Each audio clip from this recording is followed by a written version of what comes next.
જેટલું મોટું મગજ એટલી વધારે બુદ્ધિ, એવું હોઈ શકે?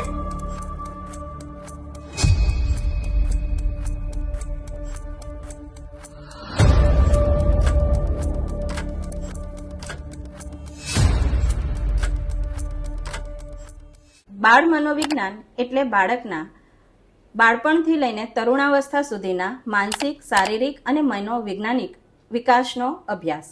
બાળ કેળવણી એટલે બાળકમાં રહેલી આંતરિક શક્તિઓને વિકસાવવાનું એક માધ્યમ. બાળ મનોવિજ્ઞાનના અભ્યાસ દ્વારા બાળકોના માનસિક વિકાસનો આપણે અભ્યાસ મેળવી શકીએ છીએ અને જે બાળકોના વાલી અને શિક્ષકોને તેને સમજીને તેને ભણાવવામાં મદદરૂપ થઈ શકે છે. ન્યુરોમાર્ગ એ બાળ કેળવણી પર વિશાલ ભાદાણી દ્વારા લખાયેલું ગુજરાતી પુસ્તક છે. આ પુસ્તક ન્યુરોલોજીના સિદ્ધાંત પર આધારિત છે. પુસ્તકના અભ્યાસ દ્વારા બાળકોના માનસિક અને શારીરિક વિકાસનો અહીંયાથી પરિચય મેળવી શકાય છે, જે શિક્ષકો અને વાલીઓને બાળકોની માનસિકતા સમજીને તેમની સાથે ડીલ કરવામાં ઉપયોગી થઈ શકે એવું પુસ્તક છે.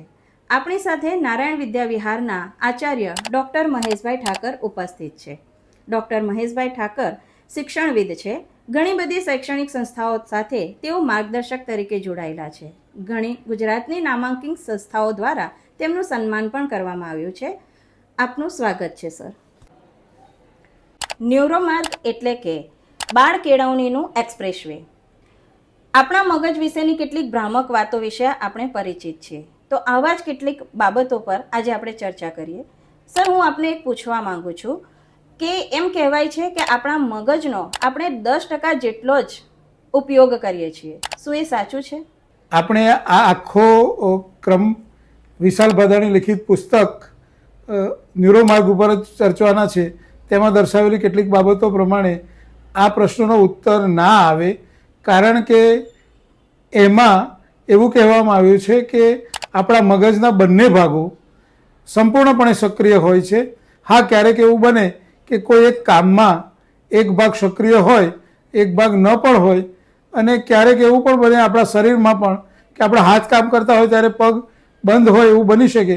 એવું જ આ ભ્રામક વાત આપણા મગજ વિશે છે, એટલે આ સદંતર ખોટું છે. સર, આપણે મગજના 2 હિસ્સાની વાત કરી. એક એમ પણ કહેવાય છે કે આપણા મગજના 2 હિસ્સા એટલે એક ડાબું મગજ અને એક જમણું મગજ.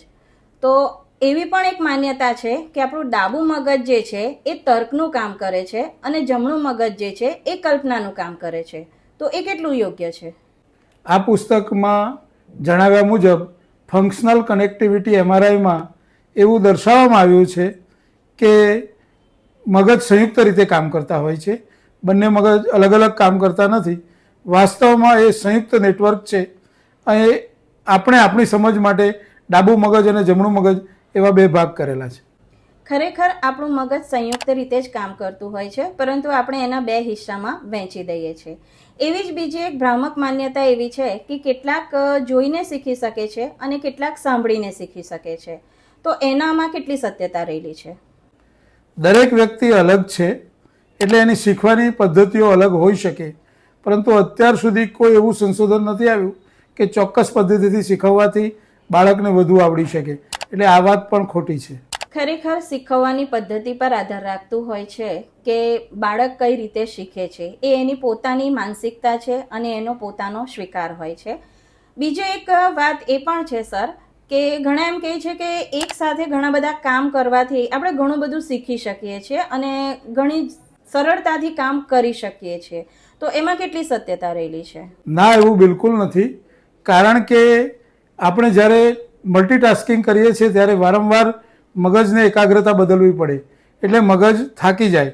હાર્વર્ડ યુનિવર્સિટીએ કરેલા સંશોધન મુજબ જો વધુ પડતી બાબતો પર ધ્યાન આપવામાં આવે તો લાંબા સમયે આપણી યાદશક્તિ પર એની નકારાત્મક અસર પડે છે.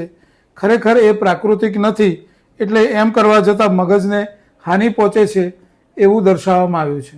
આમ પણ આપણે કહીએ છીએ કે કોમ્પ્યુટરમાં મલ્ટીટાસ્કિંગ થાય છે, પણ આમ જોવા જઈએ ને તો કોમ્પ્યુટર પણ એક સમયે એક જ કામ કરતું હોય. તો મારી દ્રષ્ટિએ પણ એ યોગ્ય છે કે માણસ એક સમયે એક દ્રષ્ટિથી એક જ કામ કરે તો એની એકાગ્રતા એમાં જળવાઈ રહે અને કામની ક્વોલિટી એની સારી રહે.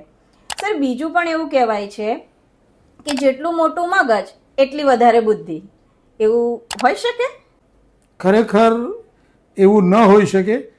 1400 ગ્રામનું જે આપણું મગજ છે એ લગભગ બધા જ શરીરોને કંટ્રોલ કરતું હોય છે. એમાં જો પ્રાણીઓના કક્ષાએથી વિચારીએ તો મનુષ્ય કરતાં પ્રાણીઓ મોટા હોય છે, એટલે એમનું મગજનું કદ પણ મોટું હોય. તો એવા સંજોગોમાં પ્રાણીઓ વધારે બુદ્ધિશાળી હોવા જોઈએ, પણ એવું નથી. આપણે આલ્બર્ટ આઇન્સ્ટાઈનને જાણીએ છીએ કે તેઓ એક સાથે હજારો લોકોના મગજથી વિચારી શકતા હતા અને કામ કરી શકતા હતા. એટલે મગજ અને બુદ્ધિ સાથે કોઈ સંબંધ નથી. આભાર સર આપનો. આપે ખૂબ સુંદર માર્ગદર્શન આપ્યું. મગજ વિશેની કેટલીક ભ્રામક વાતો આપના પોઈન્ટ ઓફ વ્યૂથી દૂર થઈ છે. આ બધી ભ્રામક વાતો દૂર થઈ છે અને ન્યુરોલોજીના ઉપયોગ સાથે બાળ કેળવણીમાં આપણે આગળ વધી શકીએ છીએ. બાળ કેળવણીમાં એ ઘણું આપણને ઉપયોગી થઈ શકે છે. આ માટે આપણે પ્રત્યેક શુક્રવારે આચાર્ય શ્રી ડૉક્ટર મહેશભાઈ ઠાકરને મળીએ આવતા શુક્રવારે.